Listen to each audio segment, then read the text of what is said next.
Meg taking to Instagram December 17th in tribute to the late director and his wife Michelle, who both died December 14th. Rain poured over Montecito like the sky itself was breaking apart. When that sleek black car rolled up to the tall iron gates, it wasn't the kind of soft drizzle that washes everything clean. It was the kind that hangs heavy, trapping the air, pressing everything down until the whole world feels tense. For nearly 3 relentless weeks, the headlines wouldn't stop spinning. Screens flashing the same haunting clips over and over, talk shows dissecting every second like it was breaking news all over again. But behind closed doors, Meg Ryan sat in absolute stillness. No calls, no statements, no carefully worded social posts. Just silence. Paparazzi snapped her walking her dog, face hidden behind those huge dark shades, and they thought they had her figured out. They whispered about regret, sadness, guilt, but they had it wrong. Completely wrong. What Meg was carrying wasn't some Hollywood heartbreak. It was something far deeper, something that had been buried for a decade. 10 long years she'd held onto it, a truth she'd never dared to speak out loud. It all began when the story around Rob Reiner started to fracture. And shockingly, it came from Rob himself, a man she once trusted like family. During one vulnerable moment, he told her something so heavy it clung to her like a scar she couldn't erase. She tried to bury it, to move on, but now the moment of truth had finally caught up to her. As the cameras dimmed and the room sank into soft light, Meg sat in that tall velvet chair. No gloss, no Hollywood sparkle left. Back in the late 80s, she was the glowing face of romance, the woman who made the world believe in love and happy endings. But now, Meg Ryan is remembering her late friend and collaborator, Rob Reiner. she looked like someone who had seen it all crumble and was still standing in the aftermath, holding on to the last fragments of who she used to be. She held that ceramic mug with both hands, not to drink from it, but to stop the trembling that wouldn't quit. The heat from the cup was the only thing grounding her as she sat there, shoulders tense, heart racing. When she finally lifted her head, her blue eyes cut through the dim light, sharp, tired, and red from too many sleepless nights. No smile this time, no movie star glow, just raw truth. "I need to say this," she breathed, her voice low, rough, stripped of that softness everyone once knew. "If I keep pretending that perfect Hollywood family still exists," she continued, "then I'm part of what happened to him. I'm part of the lie that broke him." Her chest rose sharply as she took a shaky breath. The world thought they knew Rob Reiner, the easy grin, the baseball cap, that big, warm laugh that could fill a room. He was the man behind the feel-good stories, the comforting light in an industry built on illusion. But no one saw what happened when the cameras went dark. No one felt that quiet tension that had been building between Rob and Michelle, a kind of heaviness that lingered in the air, unspoken but suffocating. Meg's gaze drifted toward the rain running down the studio window. "You have to understand," she whispered. "Rob wasn't just a director to me. When filming ended, he didn't just shake her hand and walk away. He and Michelle had welcomed her in. Dinners, holidays, laughter, the kind of warmth that made her believe that maybe, just maybe, love in Hollywood could actually be real. For years, it felt solid, unshakable. But about 5 years ago, something changed, a strange, invisible shift that she couldn't ignore. She remembered it vividly. It's a quiet Tuesday night at their home. Nothing fancy, no cameras, no production chaos. Just dinner. The actress posting a black and white photo of the two dancing and smiling, writing, "Oh, how we will miss this man. Thank you, Rob and Michelle, for the way you believe in true love, in fairy tales, and in laughter." But the second Meg stepped through that door, she felt it. The air was thick, buzzing with tension, like the ghost of an argument that had just ended. Not shouting, not chaos, just cold, controlled silence that made her skin prickle. Something beneath the surface had cracked wide open, and everyone was pretending not to notice. Even now as she spoke, Meg shifted in her seat, the mug landing on the table with a sharp click that sliced through the silence. "Nick was there," she said carefully, her tone tightened. "And I need to be very clear when I say this. I know he's facing serious charges. I know he's their son. But the Nick I saw that night wasn't the same kid I'd known for years." Her voice dropped, trembling slightly. Something was missing in him. Her eyes darkened as she tried to describe it. His eyes were cold, empty, like the light inside him had gone out. A quiet shiver crossed her shoulders. "It scared me," she admitted. They all sat around that table, pretending things were normal. Rob tried to keep the energy light, making small jokes, doing his best to diffuse the tension like he always did. He cracked a little joke about the pasta, Meg said softly. Something harmless, just him trying to smooth things over. But Nick didn't laugh. Instead, his fist came down hard on the table. Plates rattled, glasses tipped, and the room froze. It wasn't just awkward silence, it was fear. The kind that makes everyone hold their breath because they don't know what's coming next. Meg leaned forward, her hands clasped so tight her knuckles turned white. That moment never left me, she said quietly. Her voice wavered, softer now, almost fragile. I looked at Michelle. Michelle, always the strong one, the anchor, just sat there, frozen. She didn't yell, didn't argue, didn't even speak. She only flinched, and that tiny movement said everything. Meg swallowed hard, eyes fixed on her plate. "I'm sorry, Nick," she whispered, barely audible.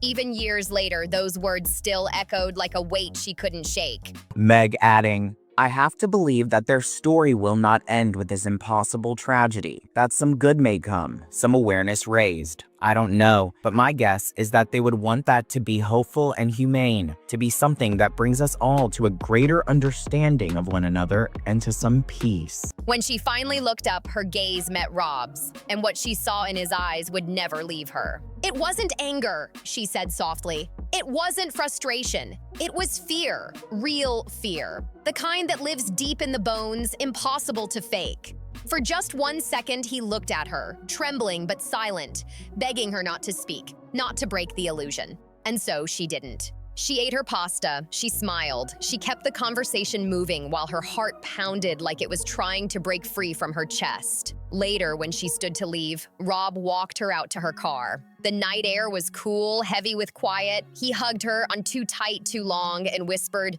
"He's just going through a rough patch, Meg. We just have to love him through it. Love fixes everything." Meg shook her head slowly, her eyes glistening. "That was Rob's biggest mistake," she said. "He believed love could fix anything, that it could shield his family from whatever darkness came for them. But for someone like Nick in that fragile, unstable place, love wasn't a cure. It became a tool, something that could be twisted, used, and turned against the very people trying to help him. This wasn't just one bad night. It was the start of a quiet unraveling, a slow collapse nobody dared to acknowledge. Over the next year, everything changed. Rob's calls, once filled with jokes and excitement, started to fade. At first, it was little things, less laughter, shorter conversations, but soon it turned to long silences and questions that didn't sound like him at all. "Do you have a good security system?" he asked once out of nowhere. Another time, he said, "Do you think people can really change?" His voice sounded hollow, distant, like he was talking from another world. The Rob Reiner she knew, the man who lived for film, who could light up a room with his ideas, was fading away. It was like he was slowly being erased by something no one could see. Behind the scenes, Rob and Michelle were making quiet moves, selling properties, rearranging finances, getting things in order, preparing for something. Meg said even Aaron Sorkin mentioned noticing small changes, but none of them knew how deep it went. Only later did she find out they had been covering Nick's debts. Not little things, serious ones. The kind that make people nervous to even talk about. They kept trying to save him. One more check, one more promise, one more desperate fix. Meg and Rob worked together several times throughout their careers, including in 1989, when Rob directed Meg in When Harry Met Sally, and later on as co-stars in the 1993 romance Sleepless in Seattle. Rob Reiner was 78. But it was like throwing rope into a storm, hoping someone could still grab it. Then came the day that changed everything. Meg was in a taxi in New York when her phone started buzzing nonstop. Not ringing, just constant vibrations. She thought it was a glitch until she saw a message from Billy Crystal. Just 3 words, "They're gone." At first, she didn't understand. Gone where? She opened the link and suddenly the screen was filled with flashing lights, aerial footage, and police tape wrapped around the Rainers' home. Her breath caught in her throat. "I couldn't breathe," she whispered. She wiped her face, staring straight ahead, tears spilling freely. "And this," she said, voice breaking, "this is the part I have to live with." The room stayed utterly still. A producer off camera reached for a tissue, but Meg waved it away. "No," she said quietly, "this needs to stay real." Then she turned her gaze directly to the camera, her tone steady, firm. "The media keeps calling it sudden," she said. "Everyone's talking about stress, about mental health, about pressure. And maybe that's part of it. Sure. But what nobody wants to say out loud is how love can get twisted. Thank you for your faith in the best in people and for your profound love for our country. How guilt becomes control. How kindness turns into a cage. She leaned closer, eyes burning with truth. That's what happened, she said, voice steady despite the tears. That's what broke them. Rob and Michelle weren't free, not really. They were trapped, not by locks or walls, but by control that quietly took over their lives. Their peace was gone, their independence fading little by little. Meg lowered her eyes before continuing. About 3 months ago, she said, I tried to visit. I was in LA and something in my gut told me to stop by. When she reached their home, the gate was shut tight. She buzzed the intercom and Michelle's voice came through, but it didn't sound like her. It was flat, cautious, almost rehearsed. Meg, we love you, but today isn't a good day, she said. Meg's hand trembled as she heard shouting in the background, then the sound of glass breaking. She paused, voice breaking. I drove away, she admitted, her frustration pouring through. I left because I didn't want to embarrass them. I wanted to respect their space, she swallowed hard. That choice will haunt me forever. I should have done something. I should have called someone. I should have pushed past that gate if that's what it took. Her tone sharpened. But this polite world teaches us to look away, to mind our own business. And that silence cost everything. The air in the studio grew heavier as she spoke. Then came the moment that still made her hands shake. 2 days before everything happened, she said quietly, Rob called me. It was 3 a.m. Her eyes glistened under the dim light. He sounded calm, too calm. He said, Meg, I just wanted to hear your voice. I wanted to remember your laugh. She lowered her gaze. I asked what was wrong, and he said, I think we made a mistake. I think we loved too much and protected too little. The room fell dead silent. Then Rob told her something that made her stomach turn. Nick had been demanding the deed to the house, convinced his father was hiding money. Meg took a shaky breath. Then Rob said something that almost gave me hope, she continued. I told him no tonight, he said. For the first time, I told him no. A faint smile crossed her face, mixed with tears. I told him, good for you, Rob. You have to draw a line. I was proud of him. I thought maybe he was finally taking his power back. Her voice cracked. But I didn't know. I didn't know that drawing that line would cost him everything. Her hands clenched tightly, emotions swelling. People keep talking about explanations, about stress, about excuses, she said firmly. Let me be clear. The Nick I saw knew exactly what he was doing. Her words landed hard. He knew how to manipulate emotions.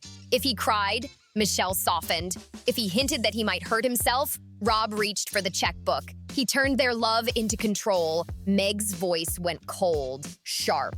That's not confusion. That's calculation. She began to pace the rug as rain slammed the studio windows, each drop sounding like a heartbeat.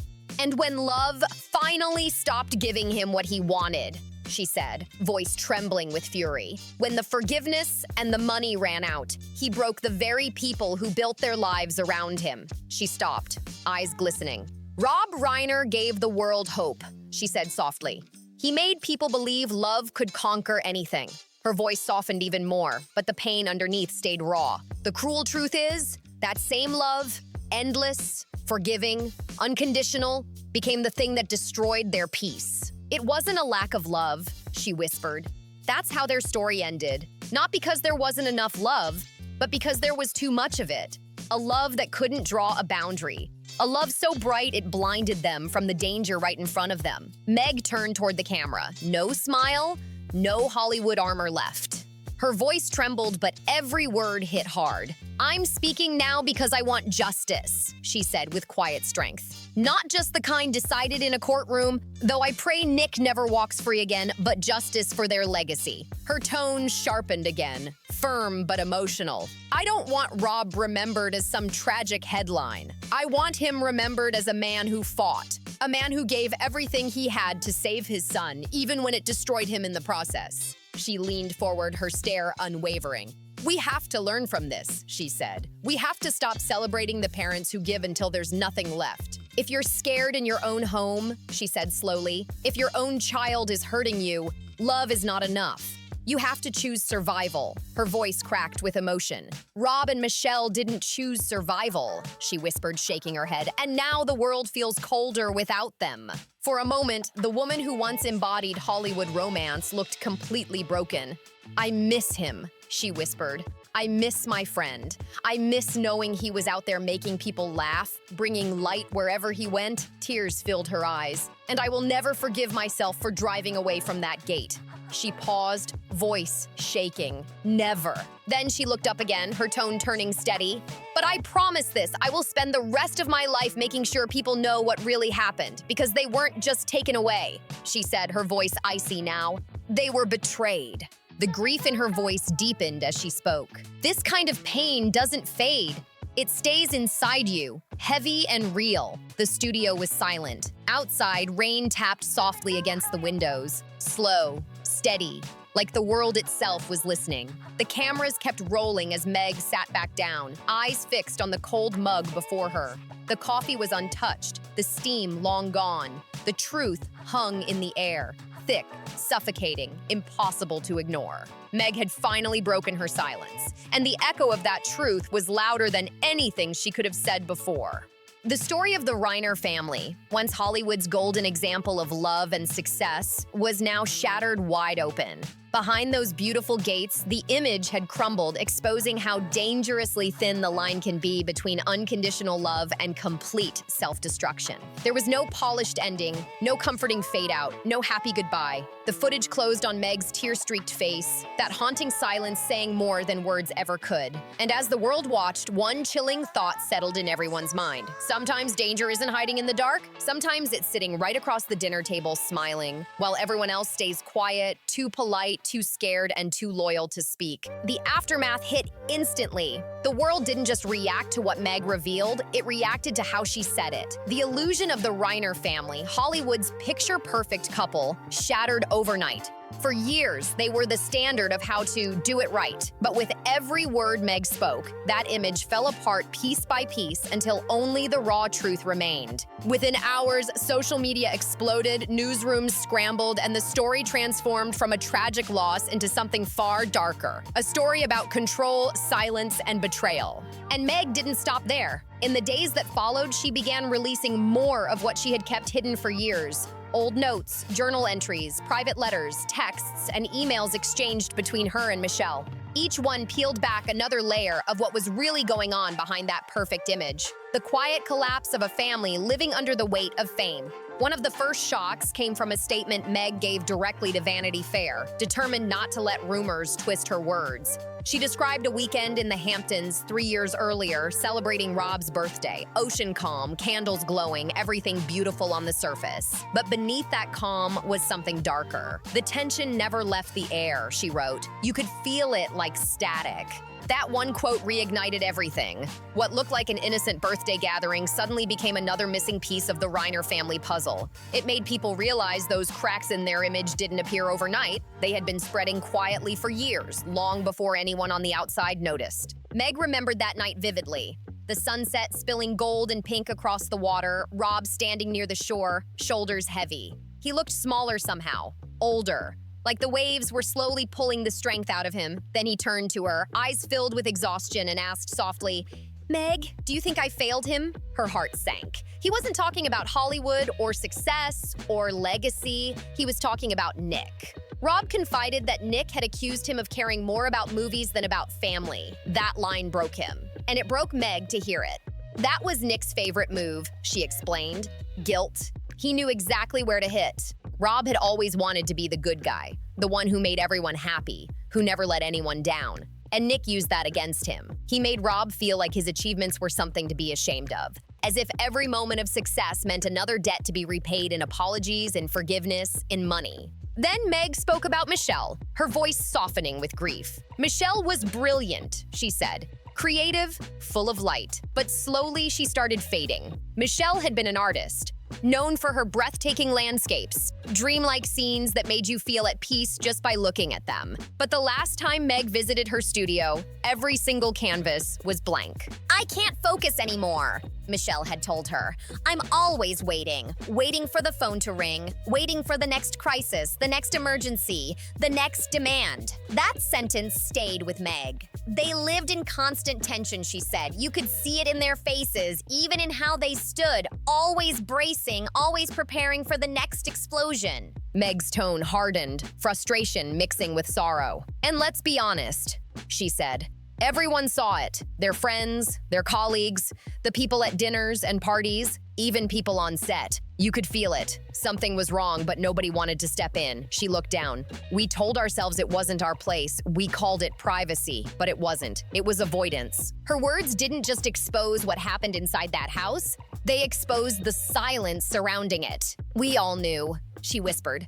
We just didn't want to admit it. Her next public appearance came on a podcast, and by then her tone had changed. Stronger, sharper, filled with determination. The producers, the friends, the people who showed up every holiday, she said fiercely. We all saw it.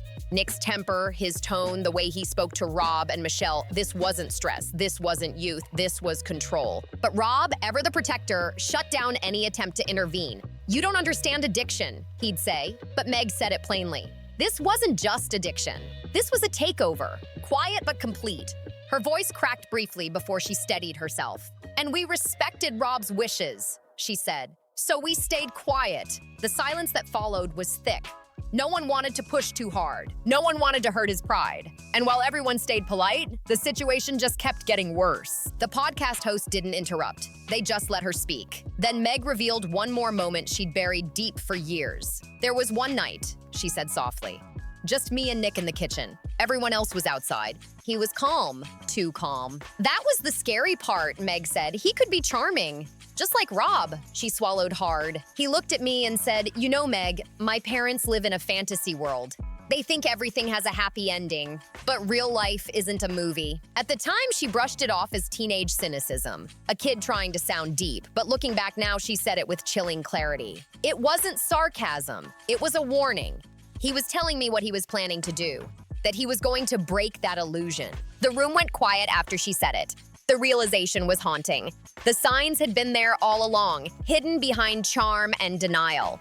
Now, with the January 7th trial date approaching, Meg's words weren't just echoing across podcasts. They were shaking headlines, courtrooms, and Hollywood itself. When a reporter asked if she was afraid, her answer was ice cold and final. He took the people I loved, she said. There's nothing left he can take from me. That line sent a chill through everyone who heard it. It wasn't anger, it was resolve. In the weeks that followed, Meg announced something new, a foundation in Rob and Michelle Reiner's name, dedicated to helping older parents facing manipulation or abuse from their adult children. It's a silent epidemic, she said, and Rob became the face of it without ever realizing. The mission was clear, and for the first time in a long time, Meg sounded grounded, not as a celebrity chasing headlines, but as someone who had lived through loss and come out the other side determined to make sure no one else suffered in silence again. Then came Meg's most haunting reveal, one that left even reporters speechless. I went to the house yesterday, she said softly. The tape is gone, but the place feels empty. Her words lingered like a chill in the air.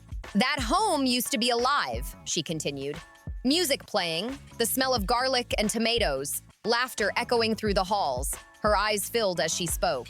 Now, it's just quiet. She walked into Rob's study, where his glasses still sat untouched on the desk. The script he'd been working on was still open. Page 42. It felt frozen in time, like he had just stepped out and never came back. Meg's voice softened. I sat down in his chair, she whispered, and I made him a promise. She promised that the story wouldn't end with what happened behind those closed doors, that it wouldn't fade into silence or get twisted by gossip. It will end with truth, she said. The raw, uncomfortable truth, and the kind he was too gentle to say out loud. That promise became the heartbeat of everything that followed. Meg's decision to speak wasn't about shock or spectacle. It stripped away the glossy headlines and forced the world to face what really mattered, the slow, quiet collapse of a family from the inside. This wasn't just another Hollywood tragedy, it was deeply human. It made people look inward, at their own families, their own silences, the secrets they pretend not to see. Meg's confession turned Rob and Michelle Reiner's story into a mirror, showing how love, loyalty, and silence can sometimes destroy the very people they're meant to protect. By the end, it wasn't about celebrity anymore. It was about the damage that hides behind charm, wealth, and perfectly curated smiles. And the woman who once embodied romance, Meg Ryan, the eternal girl next door, had changed before everyone's eyes. In the weeks following her foundation's announcement, the story refused to fade. Morning shows, late-night hosts, and magazine covers all wanted her. But Meg wasn't chasing attention. She was chasing purpose. She appeared calm, composed, yet the grief still flickered behind her steady gaze. "This isn't about Hollywood anymore," she told one host. "It's about how silence protects the wrong people." Donations poured in. Messages and letters flooded her inbox. Older parents from across the country sharing their pain. Stories of manipulation, emotional control, and fear disguised as love. Meg read every single one. "Every story feels familiar," she said. "Like I'm reading echoes of what Rob and Michelle lived through." The foundation, now officially called the Reiner Project, grew fast. It wasn't just a charity, it was a movement. Meg joined forces with lawyers, psychologists, and advocates to push for stronger protections for parents facing emotional and financial abuse from their adult children. "We need to call this what it is," she said boldly at a press conference. "Not family drama, not private business." Her voice didn't shake. Abuse is abuse. The room erupted in applause, but behind her strength, the pain was visible. Every appearance seemed to drain her, like she was holding her heart together by sheer will. Reporters noticed she still wore Rob's silver bracelet, a quiet reminder of everything she'd lost. Then, on the eve of the trial, Meg released a handwritten note online. No PR spin, no staged rollout, just truth. "Tomorrow isn't about revenge," she wrote. "It's about accountability. Rob and Michelle believed in redemption. I believe in truth, and truth is how we honor them." Within hours, her message went viral. Old film clips resurfaced. Fans shared memories, lines from Rob's movies. For a moment, it felt like the whole industry had paused, united in reflection. The question on everyone's mind, would Meg testify? Some said her words could change everything. Others said she'd already done enough. But one thing was certain. Meg's voice had already transformed how the world saw this story. The night before the trial, a photographer captured her walking alone along a Malibu beach. Wind in her hair, eyes locked on the horizon. No team, no entourage, no performance. Just a woman carrying a promise she refused to break. Later, when someone asked what she was thinking in that moment, her answer was quiet but powerful. "I was thinking that love should never cost someone their peace," she said. "And if Rob were still here, he'd tell me to keep fighting." What began behind those closed Brentwood gates had grown into something much larger, an awakening. Meg Ryan had turned her pain into testimony, her silence into warning, her loss into purpose. She wasn't just telling a story anymore. She was exposing a pattern that too many recognized, but too few ever name. The morning of the trial came beneath a heavy gray sky, the kind that feels like it's holding its breath. Outside the courthouse, tension buzzed through the air. Reporters lined the steps, cameras flashing like lightning. When Meg arrived in a sleek black suit, hair tied back, her expression unreadable, the noise around her faded to a hush. She didn't wave, she didn't smile, she just walked forward, steady and silent. Inside, the courtroom was already packed. Whispers rippled as she took her seat. Even the judge seemed to sense this wasn't just another high-profile case. When her name was called, Meg stood tall and walked to the stand with quiet control. She took the oath. Her voice didn't waver. "I knew Rob Reiner for over 30 years, she began. "I loved him like family." The room fell completely still. "He wasn't just a filmmaker," she said softly. "He was the most compassionate man I've ever known." She paused, then added, "But compassion can become dangerous when it blinds you." Meg spoke clearly about the calls, the warnings, the moments she tried to step in, and the moments she stayed silent. "We all saw it," she said firmly. "We all knew something was wrong, and we all did nothing, including me." That confession hit like thunder. Even the defense team shifted uncomfortably. "Nick wasn't lost," she continued. "He was in control. Guilt was his tool. Pity was his leverage. He knew exactly what worked." The courtroom air tightened as her words sank in. "He used love like a game," Meg said, "and he knew he could win." Then her tone softened. "Rob once told me, if I just love him harder, maybe I can save him." She lowered her gaze. "But love doesn't save everyone. Sometimes it hides the truth." When she finished, there was no applause, no whisper, just silence. It was silence so heavy it felt sacred. Even the judge hesitated before speaking. What Meg had given wasn't just testimony. It was truth, raw, unfiltered, and necessary. As she stepped down from the stand, she didn't look back. She didn't need to. Whatever pain or guilt she'd carried for years had finally been set down. Outside, chaos erupted. Cameras, questions, shouting voices, but Meg didn't slow. She got into the black car and disappeared behind the tinted glass. That night, her words echoed across every screen. People called her brave, honest, fearless. But Meg stayed silent. Those close to her said she went home, fed her dog, and sat by the window for hours, just watching the rain fall. Because no matter how powerful the truth is, it doesn't undo what's already been done. It doesn't erase grief. It only keeps the darkness from being buried again. And that's where this story ends. Not with comfort or closure, but with clarity.